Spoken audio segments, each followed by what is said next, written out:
This area has now been declared a marine reserve, where fishing is totally banned. As a consequence, over 1,000 different species of animals now live here.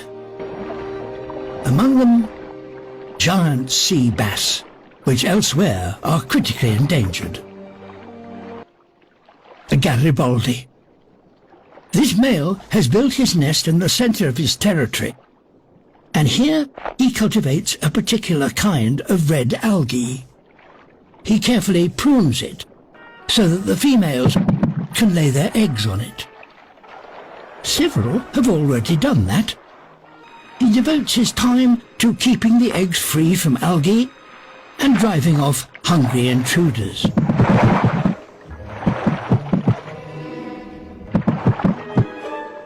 But the biggest threat of all comes from the sea urchins.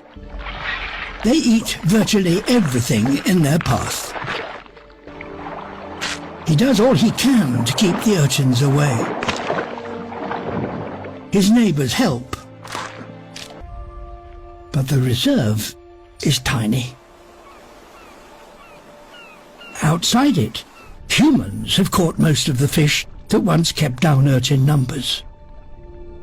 And that, combined with an ever-warming sea, has created a plague of urchins that have devastated the sea floor.